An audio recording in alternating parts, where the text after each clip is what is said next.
मोहतरम उलमा इकरम मशाइखिन दानिशवारानी मिल्लत बुजुर्गों और दोस्तों, आप सबको मेरा सलाम।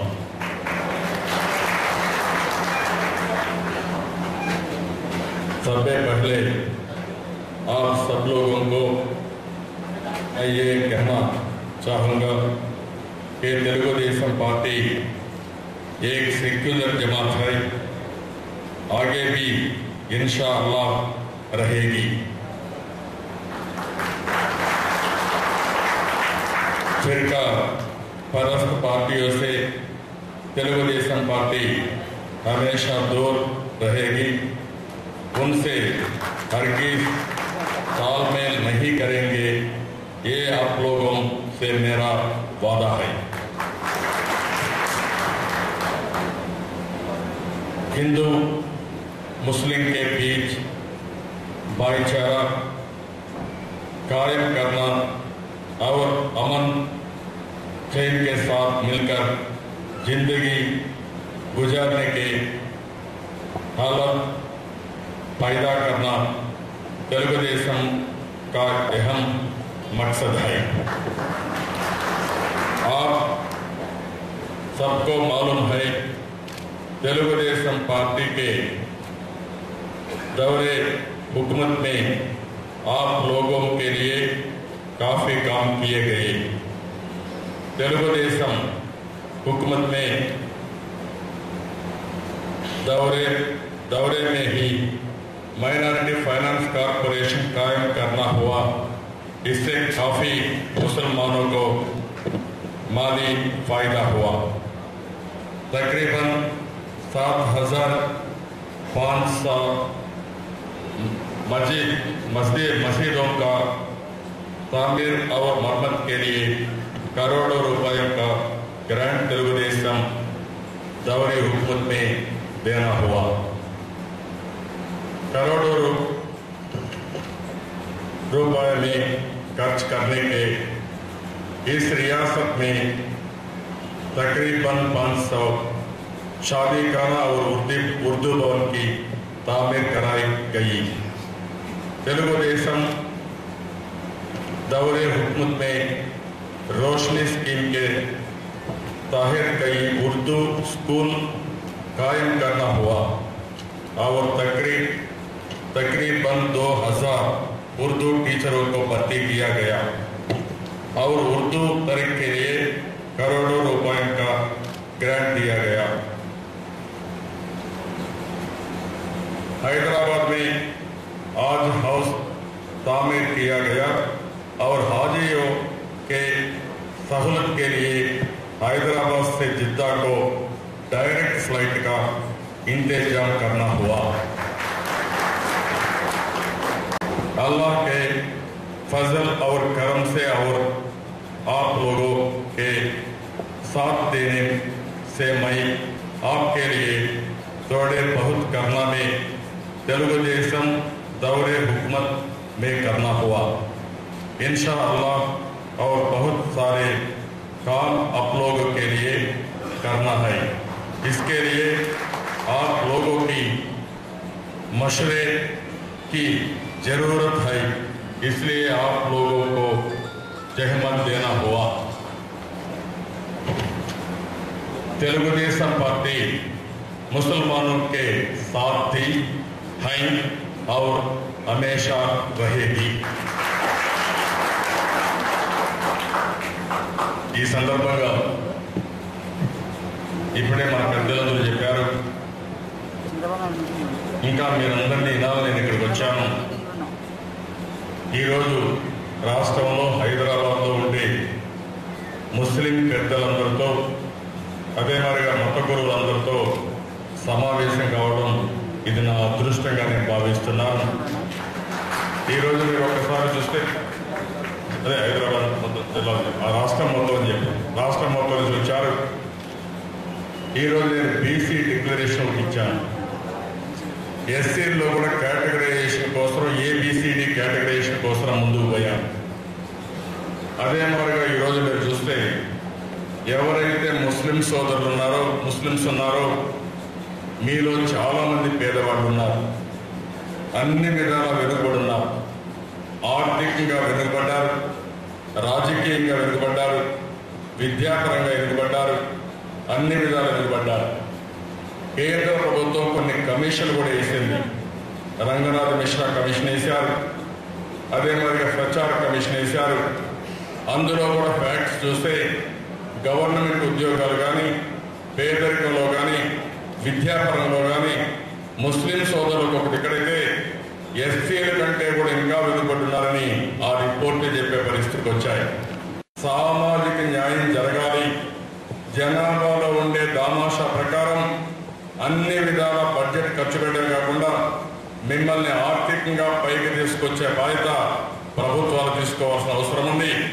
ఇది నేను మామూలుగా చెప్పడం కాదు. సామాజిక న్యాయం జరిగే వరకు, అందరితో సమానంగా ముస్లిం సోదరులకి న్యాయం జరిగే వరకు తెలుగుదేశం పార్టీ మీకు అండగా ఉండి సాధిస్తామని చెప్పి కూడా నేను మీకు తెలియజేస్తున్నాను. ఈరోజు మీరు ఇంతవరకే మిత్రులు చెప్పారు, తెలుగుదేశం పార్టీ విద్యలో చాలా వరకు ముందుకు పోయాం. ఆ రోజు మీరు చూస్తే ఉర్దూ టీచర్స్ అందరిని రిక్రూట్ చేయడం, రిజర్వేషన్లు కూడా ఎగ్జామ్ చేసి ఉర్దూ ఒక ముస్లిం మీద ఉంటారు కాబట్టి ఏమాత్రం రిజర్వేషన్స్ వర్తించాల్సిన అవసరం లేదు. ఆ విధంగా ఉద్యోగాలు కూడా ఇవ్వడం, ఎక్కువ ఉర్దూ పాఠశాల పెట్టడం. ఈరోజు హైదరాబాద్లో ఉర్దూ యూనివర్సిటీ వచ్చిందంటే అది తెలుగుదేశం పార్టీ చొరవతో ఆ రోజు రావడం జరిగింది. హైదరాబాద్ని పెద్ద ఎత్తున అభివృద్ధి చేశాం, అన్ని విధాల ముందుకు పోయాం. ఇంజనీరింగ్ కాలేజీలు కానీ, మెడికల్ కాలేజీలు కానీ మనం ఎక్కువ పెట్టడం జరిగింది.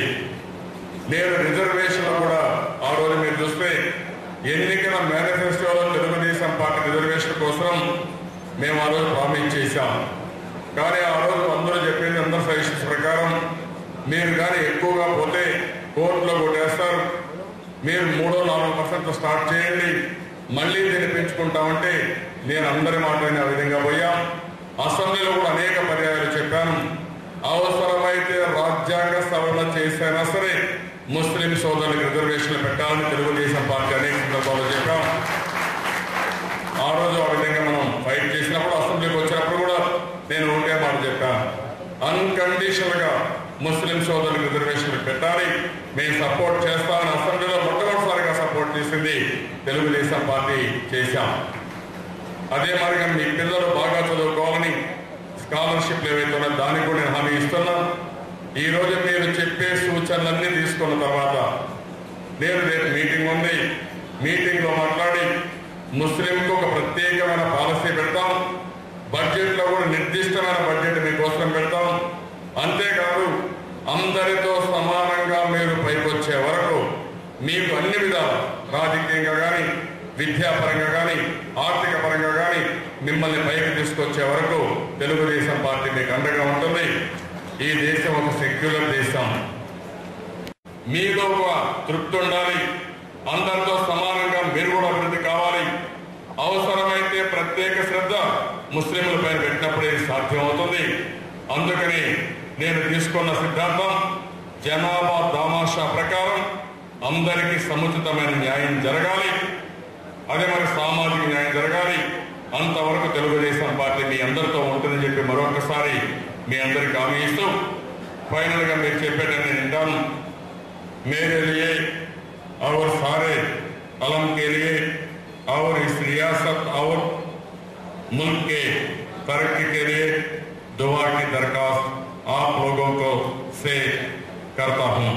शुक्रिया आदाब, शुक्रिया आदाब. ఇప్పుడు మీరు ఎవరైతే చెప్పాలనుకుంటున్నారో మీరు అన్ని విషయాలు చెప్పండి, నిర్మోహమాటంగా చెప్పండి. ఏదైనా మా పార్టీ కూడా ఎక్కడైనా తప్పులు చేస్తే ఆ విషయాలు కూడా చెప్పండి. నేను రేపు అక్టోబర్ 2వ తారీఖు నుంచి రాష్ట్రం మొత్తం ఏదైతే ఒక సద్భావన యాత్ర చేయాలనే ఉద్దేశంతోనే ఒక ప్రోగ్రాం పెట్టుకున్నాను. ఆ ప్రోగ్రాం కూడా 2 విషయాలు లింక్ చేశాను. అక్టోబర్ 2 అయితే గాంధీ జయంతి, జనవరి 26 రిపబ్లిక్ డే. మనకు స్వాతంత్రం తెచ్చిన వ్యక్తి గాంధీ మహాత్ముడైతే, అదే మనకి అంబేద్కర్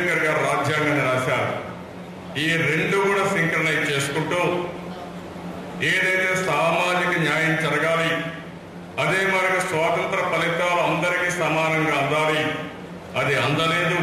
ఆ విషయాలు ప్రజల్లో ఒక చైతన్యం తీసుకొచ్చి ఈరోజు రాష్ట్రంలో ఉండే పరిస్థితులు కూడా చెప్పి భావితరాల భవిష్యత్తు కోసం, రాష్ట్రం కోసం నేను ఈ యాత్ర ప్రారంభించాను. మీరందరూ కూడా ఒకసారి చూస్తే నేను 9 సంవత్సరాలు సీఎంగా పనిచేశాను. అదే మనకు 9వ సంవత్సరం అపోజిషన్గా పనిచేస్తున్నాను. దేశ రాజకీయాల్లో కూడా ఒక ఎప్పటికప్పుడు తెలుగుదేశం పార్టీ క్రియాశీలక పాత్ర పోషించాను. ఈరోజు నేను 62 సంవత్సరాల్లో నేను ఒకటే ఆలోచిస్తున్నాను, ఈ దేశంలో ఉండే ప్రజలు ఆనందంగా ఉండాలి, అందరికీ సామాజిక న్యాయం జరగాలి, పేదరికం పోవాలి, అందరూ బాగా చదువుకోవాలి, అవినీతి లేని భారతదేశం తయారు కావాలి. మన రాష్ట్రంలో ప్రత్యేకమైన పరిస్థితులు ఉన్నాయి. కరెంటు లేదు, నీళ్లు లేవు. ఇంకో పక్క చూస్తే ఎక్కడ చూసినా రైతులు ఇబ్బంది పడ్డారు, పేదవాళ్ళకి ధరలు పెరిగిపోయినాయి. ఎప్పుడూ లేనటువంటి పరిస్థితులు మన రాష్ట్రంలో ఉన్నాయి. ఇవన్నీ ప్రజల్లో ఒక చైతన్యం తీసుకురావడం కోసం నేను ఈ యాత్ర పెట్టుకున్నాను. దానికి కూడా మీ అందరి ఆశీస్సులు కావాలని చెప్పి మీ అందరినీ కోరుకుంటూ, తప్పకుండా అందరూ ఆశిస్తారని, అందరూ కూడా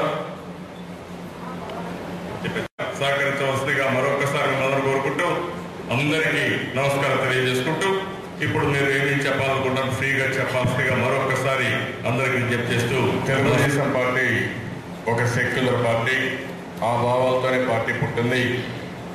కానీ ఏదైతే మీరు ఆ రోజు గుజరాత్లో జరిగిన గోద్రా ఇన్సిడెంట్ పైన గవర్నమెంట్కి సపోర్ట్ విత్డ్రా చేస్తుంటే మేము చాలా సంతోషించేవాళ్ళని చెప్పి వారు చెప్పడం జరిగింది.